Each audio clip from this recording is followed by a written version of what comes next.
You don't have to look far to see the state of our high streets in decline, be it rural or urban town centres, high streets and our public services. Community businesses can make a real difference to that.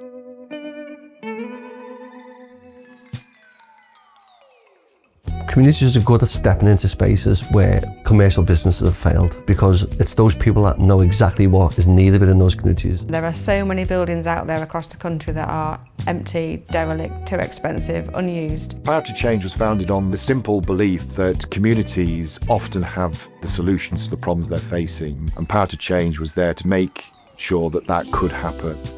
The only way of doing it is to start yourself and to build it from the ground up and then just see where it goes. There's an empty building there was an empty building behind us. There's multiple empty buildings as we're going up. So the plan was to have a cafe area at the front. On the left, that's where the mini village was going to be. And then at the steps and to the right, toilets. So we've got access for everything as well. Down the side is where we're going to have, if parents are trying to set up businesses or set up baby yoga or something, do you know what I mean? Anything like that, then there'd be a space for them to be able to do that as well. I've got nowhere to take my kids. It's not wanting to have a successful business for myself. I want it to be successful for the community, because if we have a successful business model, then it will continue running and we can continue offering more and more to the community. It's just whether we can just get the building, that's all we need. The circular economy, the inclusive economy, is one where community businesses play an important part in helping to shape it. They're helping to sort of generate the services that do it, but they're also benefiting from it, either through job creation or from the goods that are provided or from the money being redistributed back into that community. And that doesn't mean that commercial businesses can't sit alongside them. Often the mixed economy notion of a high street is a really important thing because it provides what people need.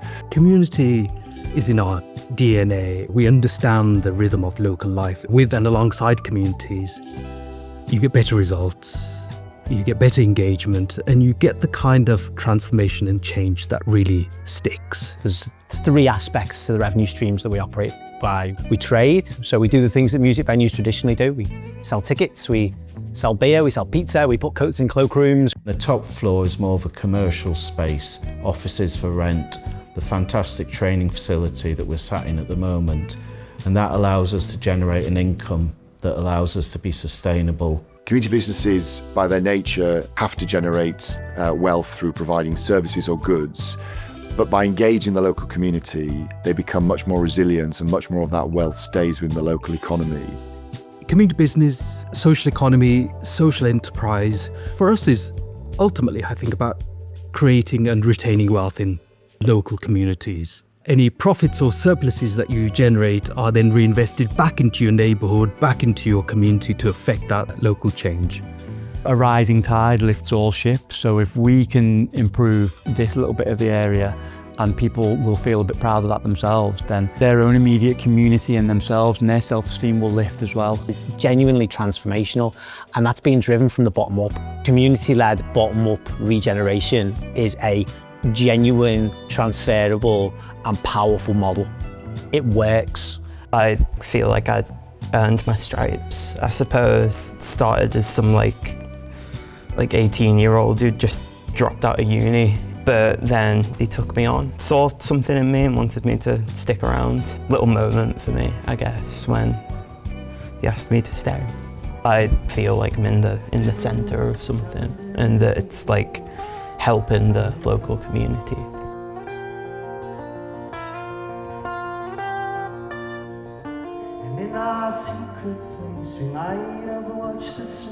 Public services are under pressure, but real prevention doesn't start with systems, it starts with trust. Community businesses often provide the services that people turn to first because they listen, they can provide what people need.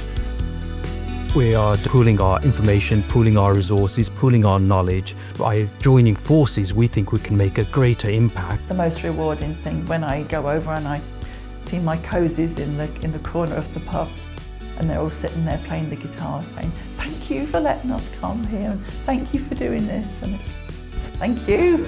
Hello. Hello. James here. Yeah, all right. She said to me, I said, "It's raining out there." She said, "Rain drops keep falling on me." I just said, "Look at your roof."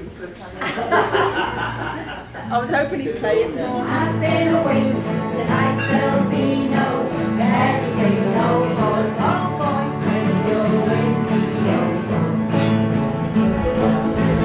That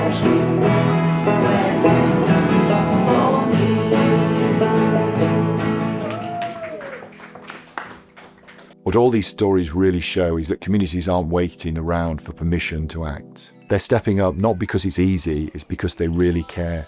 Part of our role is to make people believe it's possible, by showing them it's possible. Imagine if all of those are in the hands of local people. Possibilities, like, endless. When communities are trusted to make that change themselves and given the investment, long-term investment, I think the sky's the limit. It just feels like a long, hard grind for so many people. They can't see the hope for themselves, for their families, for their children. I think the real challenge and opportunity is to join that together into a mass movement which still respects localities and neighbourhoods and communities, but brings them together. Blueprints and models don't travel well, but principles do. Nobody empowered me to do it. They enabled me to do it because of the opportunities. Redevelopment is the bricks and mortar, regeneration of the people. And without the two working together, you're building slums. Value doesn't always come from money.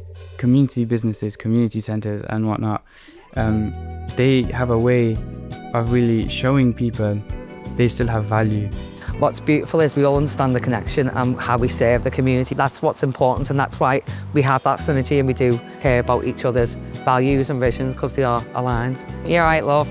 The community know what the problems they're facing, the challenges that are affecting their community. Real prevention and resilience starts when communities have the power to lead. Invest in prevention, not in dealing with the issues that come from people feeling isolated and disconnected from the place they live in. We've never done anything on our own. We would never achieve anything if we did it on our own. We are optimistic by nature. We have huge confidence that we can make a change because actually we have a track record of doing that. The future of business is People power. Partnership. Local. Mindfulness. Unleashing talent. Bottom up.